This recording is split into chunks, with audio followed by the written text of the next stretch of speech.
നമസ്കാരം. നരേന്ദ്രമോദി സർക്കാർ അധികാരത്തിൽ എത്തിയതോടെയാണ് പ്രധാനമന്ത്രി ഭാരതീയ ജൻ ഔഷധി പരിയോജന അഥവാ ജൻധൻ ഔഷധി പദ്ധതിക്ക് കുറച്ച് ദിവസം കൂടി ജീവൻ വയ്ക്കുന്നത്. 2008 ഉണ്ടായിരുന്നുവെങ്കിലും വലിയ രീതിയിൽ പ്രവർത്തനം ഉണ്ടായിരുന്നില്ല. BJP സർക്കാർ അധികാരത്തിൽ എത്തിയതോടെയാണ് ജൻധൻ ഔഷധി രാജ്യത്തും അതോടൊപ്പം തന്നെ രാജ്യത്തിലുള്ള എല്ലാ റെയിൽവേ സ്റ്റേഷനുകളിലടക്കം പ്രവർത്തനം തുടക്കം കുറിച്ചത്. ജൻ ഔഷധി ദിവസ് ആഘോഷിക്കുന്ന വേളയിൽ രാജ്യത്ത് ഇന്ന് 15,000-ലധികം ജൻ ഔഷധി കേന്ദ്രങ്ങൾ പ്രവർത്തിക്കുന്നുണ്ട് എന്ന് കേന്ദ്ര ആരോഗ്യമന്ത്രി JP നഡ്ഡ വ്യക്തമാക്കി.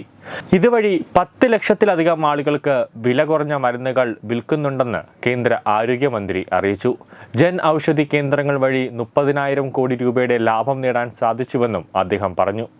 അച്ഛി ബി സസ്തി ബി എന്ന മന്ത്രം ഉപയോഗിച്ച് പ്രധാനമന്ത്രി ഭാരതീയ ജൻ ഔഷധി പരിയോജന രാജ്യത്തെ ആരോഗ്യ സംവിധാനത്തെ മാറ്റിമറിച്ചുവെന്നും എല്ലാവർക്കും ഉയർന്ന നിലവാരമുള്ളതും താങ്ങാവുന്നതുമായ വിലയുള്ളതുമായ മരുന്നുകൾ ഉറപ്പാക്കാനായെന്നും നഡ്ഡ പറഞ്ഞു. പ്രധാനമന്ത്രി നരേന്ദ്രമോദിയുടെ ദീർഘവീക്ഷണാടിസ്ഥാനത്തിൽ പ്രധാനമന്ത്രി ഭാരതീയ ജൻ ഔഷധി പരിയോജന അച്ഛി ഭി സസ്തി ബി എന്ന മന്ത്രം ഉപയോഗിച്ച് ആരോഗ്യ സംരക്ഷണത്തിൽ പരിവർത്തനം വരുത്തിയിട്ടുണ്ട്. എല്ലാവർക്കും ഉയർന്ന നിലവാരമുള്ളതും താങ്ങാവുന്നതും വിലയുള്ളതുമായ മരുന്നുകൾ ഉറപ്പാക്കുന്നു. ഇന്ന് രാജ്യത്ത് 15,000-ലധികം ജൻ ഔഷധി കേന്ദ്രങ്ങൾ പ്രവർത്തിക്കുന്നുണ്ട്.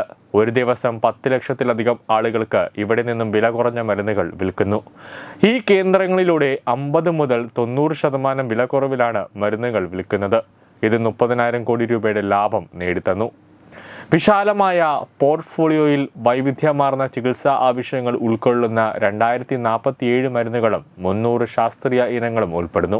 സൗജന്യ മരുന്ന് പദ്ധതികളിൽ നിന്ന് വ്യത്യസ്തമായി കർശനമായ ഗുണനിലവാര പരിശോധനകൾ മത്സരാധിഷ്ഠിത സംരംഭം PMBI അഥവാ pharmaceuticals and medical devices bureau of India നിയന്ത്രിക്കുന്ന ശക്തമായ വിതരണ ശൃംഖല എന്നിവയിലൂടെ BJP സുസ്ഥിരം നിലനിർത്തുന്നു. സംരംഭത്വവും ഉൾക്കൊള്ളലും പ്രോത്സാഹിപ്പിക്കുന്നതിനായി SC/ST സമൂഹങ്ങൾക്കും സ്ത്രീകൾക്കും വിദൂര പ്രദേശങ്ങളിലെ ബിസിനസ്സുകൾക്കും പ്രത്യേക പ്രോത്സാഹനങ്ങൾ നൽകുന്നു. 2027 25,000 ജൻധൻ കേന്ദ്രങ്ങൾ തുറക്കാനും ഈ വർഷം 5,000 കേന്ദ്രങ്ങൾ തുറക്കാനും സർക്കാർ ലക്ഷ്യമിടുന്നുണ്ട്. മൗറീഷ്യയിലാണ് ആദ്യത്തെ മേൽനോട്ടത്തിലുള്ള ജൻ ഔഷധി കേന്ദ്രം ആരംഭിച്ചതെന്നും അദ്ദേഹം പറഞ്ഞു. ഇന്ത്യക്ക് പുറത്തേക്ക് വികസിക്കുന്നതിനായി മൗറീഷ്യയിലെ ആദ്യത്തെ മേൽനോട്ടത്തിലുള്ള ജൻ ഔഷധി കേന്ദ്രം ആരംഭിച്ചു. പ്രധാനമന്ത്രി നരേന്ദ്രമോദിയുടെ നേതൃത്വത്തിൽ 2027 25,000 ജൻ ഔഷധി കേന്ദ്രങ്ങൾ തുറക്കുമെന്നാണ് ഞങ്ങളുടെ ലക്ഷ്യം. ഈ വർഷം ഞങ്ങൾ 5,000 ജൻ ഔഷധി കേന്ദ്രങ്ങൾ തുറക്കും. എല്ലാവരും ജനൌഷധി കേന്ദ്രങ്ങൾ സന്ദർശിക്കണമെന്നും നിങ്ങൾ ഇതിനകം ജനൌഷധി മരുന്നുകളിൽ നിന്നും പ്രയോജനം നേടിയിട്ടുണ്ടെങ്കിൽ നിങ്ങളുടെ അനുഭവം മറ്റുള്ളവരുമായി പങ്കിടണമെന്നും കേന്ദ്ര ആരോഗ്യമന്ത്രി അഭ്യർത്ഥിച്ചു. പദ്ധതിയെക്കുറിച്ച് അവബോധം വളർത്തുന്നതിനും ജനറിക് മരുന്നുകളുടെ ഉപയോഗം പ്രോത്സാഹിപ്പിക്കുന്നതിനുമായി എല്ലാ വർഷവും മാർച്ച് 7 ജൻ ഔഷധി ദിവസായി ആഘോഷിക്കുന്നു. ഈ സംരംഭത്തെ പിന്തുണയ്ക്കുന്നതിനായി മാർച്ച് 1 മുതൽ 7 വരെ രാജ്യമെമ്പാടും ആഴ്ചതോറുമുള്ള പരിപാടികളും സംഘടിപ്പിക്കുന്നുണ്ട്.